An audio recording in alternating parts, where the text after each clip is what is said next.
जनाब फयाज अबू बकर साहब हमारे पास मौजूद है और जिनका ताल्लुक बाटवा मेमन जमात से भी है और वहाँ पे मेंबर हैं और यहाँ कागजी बाज़ार में आयशा फैब्रिक के नाम से ये खुद ओनर है जो कि कपड़े का काम भी करते हैं। तो हम इनसे पूछेंगे सर ये जो महंगाई का दौर चल रहा है तो आप उसके बारे में क्या कहेंगे। अस्सलाम वालेकुम फयाज भाई।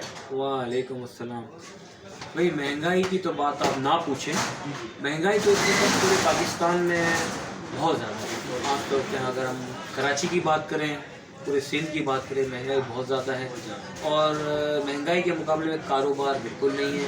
अगर कारोबार होता है तो इंसान काम होता है तो महंगाई को इंसान कवर कर लेता है। गरीब आदमी का जीना मुहाल है, इस वक्त बड़ी परेशानी में चल रहा है। मिडिल क्लास भी बहुत परेशान है, ना वो किसी से कह सकता है ना रोक सकता है।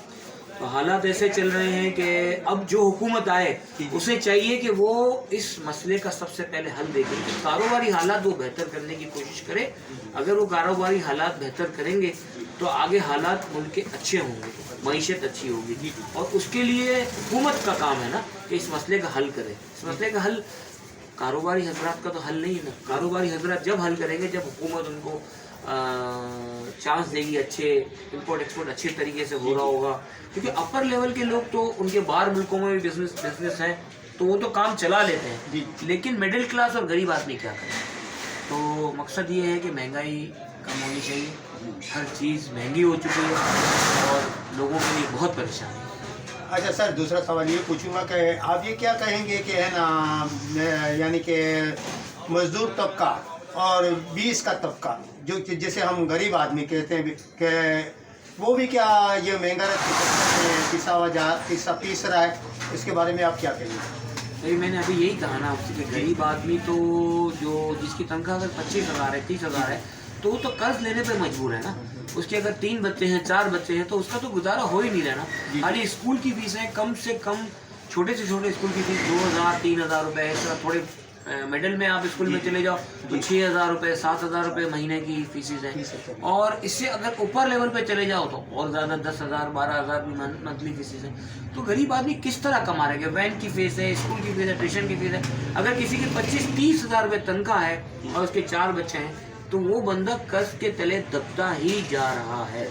तो आप अभी ये क्या कहेंगे कि ये हमारी जो हुकूमत बाला है, मिसाल के तौर पे हुकूमत पाकिस्तान है, हुकूमत सिंध है, तो ये क्या इक़दाम करें कि गरीब आदमी को रिलीफ मिले।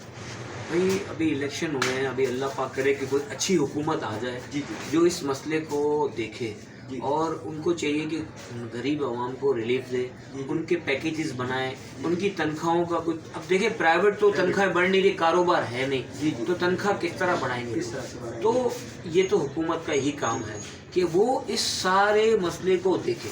ठीक है, तो सर मैं दूसरी बात ये कहूँगा कि ज़रा ये मौजू से हट के बात करूँगा कि आप क्या कहेंगे कि हमारे बच्चे जो कि 5-5 हज़ार की फीस भर के भी तालीम हासिल करते हैं जो कि प्राइवेट स्कूलों में होते हैं, तो सरकारी में भी यही माहौल होने लगा है कि भाई फीसें भी देनी पड़ती हैं और किताबों के भी देने पड़ते हैं। तो अभी तो हुकूमत सिंध ने भी ऐलान किया है कि हम तालीम फ्री है, हम ना किताबों के लेंगे, ना बस्ते के लेंगे, ना जूतों के, ना यूनिफॉर्म के। तो इस बारे में आप क्या कहेंगे।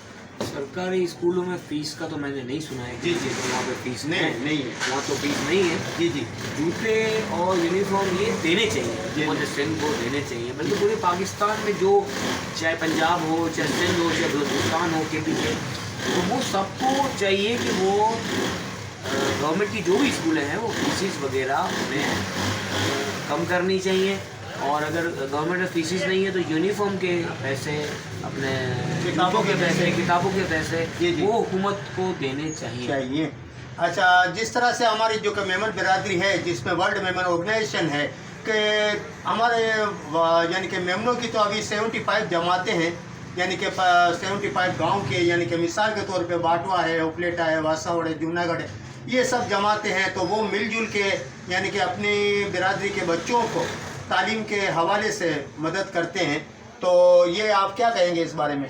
ये माशाल्लाह वर्ल्ड मेमन जो है अल्हम्दुलिल्लाह वो बहुत अच्छा काम कर रही है जी। और जो भी बिरादरी हैं, चाहे वो बाटवा मेमन हो, उपलेटे वाले हों, ओखाई हों, गुतियाने वाले, सब अपनी अपनी जमात के लिए जो उनमें जो ओहदे पे सब बैठे हुए हैं, फाइज हैं बड़े ओहदे पर, सब अच्छा काम कर रहे हैं, तालीम के लिए भी अच्छा काम कर रहे हैं اور باقی مسائل بھی دیکھ رہے ہیں، اور ہمیں چاہیے کہ اور اس کام کو بڑھائیں.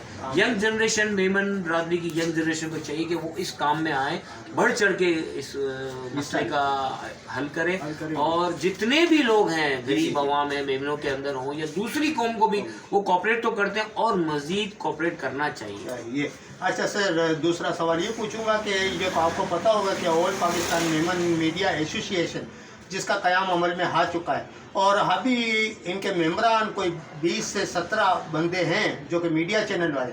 تو اور آپ کو یہ بھی پتہ ہوگا کہ آپ کی ہی جماعت سے فرید بلوانی ایڈوکیٹ صاحب نے یہ کام انجام دیا ہے، تو اس کے بارے میں آپ کیا کہیں گے میڈیا ایسوسی ایشن کے بارے میں؟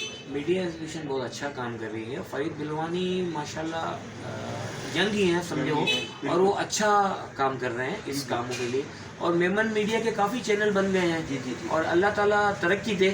ہمیں چاہیے میمنوں کو کہ ہم ان کاموں میں آگے بڑھ چڑھ کے اور حصہ لیں. اور کام تو خیر میمن برادری ہماری الحمدللہ کرتی ہی رہتی ہے، فلاحی کام تو شروع سے کرتی آ رہی ہے. قائد اعظم کو بھی ہمارے باٹوا برادری کے جو ہیں داؤد جن کا نام میرے ذہن سے نکل گیا ہے، انہوں نے بلینک چیک دیا تھا جیت پور سے، جن کا تعلق تھا. میں سمجھا شاید باٹوا برادری سے، لیکن ماشاءاللہ جس بھی برادری سے ہے میمن برادری ہے، اللہ پاک کا بہت ہم پہ کرم ہے میمنوں پر کہ ہم نے قائد اعظم مولانا محمد وجنا کو بلینک چیک دیا ہمارے بڑوں نے. برابر صحیح.